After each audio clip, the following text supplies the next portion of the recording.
Derek sat in his small studio apartment, surrounded by the quiet hum of the city outside his window. It was midnight, but sleep was the last thing on his mind. His hands trembled slightly as he stared at the stack of unopened letters on his table. Late rent notices, credit card bills, and a letter from his former employer. Fired. Again. Not because he wasn't talented or hardworking, but because life had become too overwhelming, too loud, too much. He was 29, once a rising star in a marketing firm, now unemployed, exhausted, and caught in a storm of self-doubt. He'd been trying to stay afloat ever since his father died unexpectedly 2 years ago. That loss hit him like a freight train. After that, it felt like life never gave him a chance to catch his breath.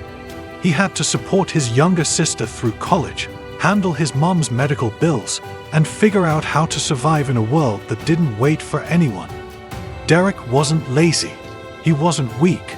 But stress had turned into a dark cloud that followed him everywhere, whispering lies like, "You're not good enough. You're going to fail again. What's the point?" Every day felt like climbing a mountain with no peak in sight. He'd wake up already tired, feeling like he had to prove himself to the world all over again, with no energy left to fight. His chest was always tight, his thoughts scattered, and he couldn't remember the last time he genuinely smiled. One afternoon, after yet another job rejection, Derek sat at a coffee shop and overheard two people talking at the next table. One of them said something that caught his attention. "Stress is like fire. If you control it, it cooks your food. If you don't, it burns your house down." That line hit him hard. He wrote it down on a napkin and stared at it for a long time. Could it really be true? Could stress be something more than a burden? Could it be a tool? That night, he started reading about how the brain reacts to stress. What he found was surprising. Stress, it turns out, isn't always the enemy. It's how we think about stress that makes the biggest difference. Our brain releases cortisol when we're stressed. It's a hormone designed to help us in danger, like giving us a boost of energy to run away from a threat. But when we constantly feel under attack, mentally, emotionally, or financially, that same cortisol builds up and starts hurting us instead. Research published in the Journal of Neuroscience shows that high levels of cortisol over time can lead to memory problems, weakened immune function, and even depression. But here's the twist. Studies also show that when people view stress as a challenge instead of a threat, their bodies respond differently. Their cortisol levels go down faster, their focus sharpens, their performance improves. That's when Derek stumbled upon something called cognitive behavior thinking, a way of understanding how our thoughts affect our emotions and actions. It was like someone turned on a light in a dark room. He realized something simple but powerful. He couldn't control everything that happened to him, but he could control how he responded to it. The next day, Derek made a list of every thought he had that brought him down. "I'll never get another job. I'm not smart enough. Everyone else is doing better than me." Then, one by one, he challenged those thoughts. Instead of "I'll never get another job," he wrote, "I've gotten jobs before. I've learned new skills. I can try again." Instead of "I'm not smart enough," he said, "I've solved complex problems. I've helped companies grow. I have value." Slowly, his perspective began to shift. He stopped seeing stress as a punishment and started seeing it as a signal. A sign that something mattered to him. A sign that he cared. A sign that he needed to act. He began to treat stress like fuel. When he felt overwhelmed, instead of shutting down, he asked himself, "What's one small thing I can do right now to move forward?" It could be sending one email, updating one part of his resume, making one phone call. Bit by bit, the weight started to lift.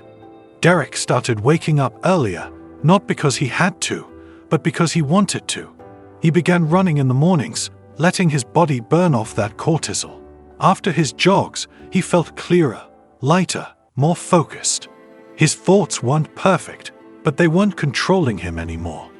One day, he read a quote by William Shakespeare that resonated deeply.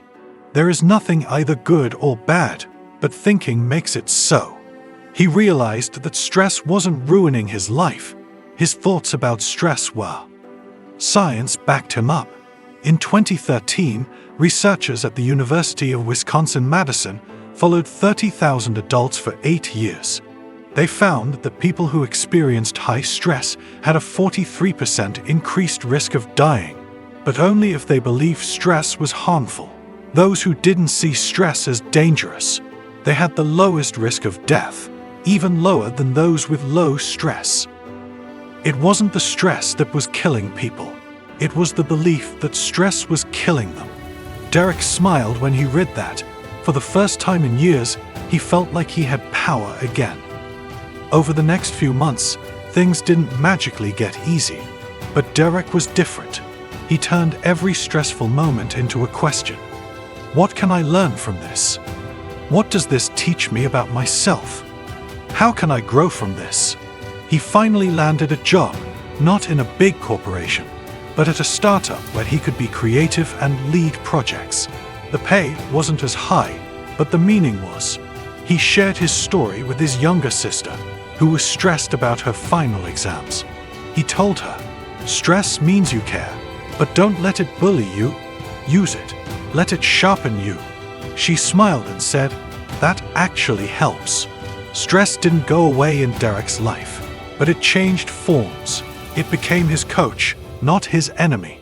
He started drinking more water, eating better, and cutting back on caffeine, all things that helped his body manage stress hormones better. He even began practicing short moments of mindfulness, just breathing deeply before important tasks. What he discovered was this. When we stay in a stress response loop, our brain keeps releasing cortisol, keeping us in survival mode. But when we change our thinking, when we take action or reframe a negative thought, our brain starts producing dopamine, the motivation hormone. It's like switching from panic to purpose. Positive actions lead to positive hormones. That's how stress becomes a signal for growth, not destruction. Derek still kept that napkin quote folded in his wallet. Stress is like fire. If you control it, it cooks your food. If you don't, it burns your house down.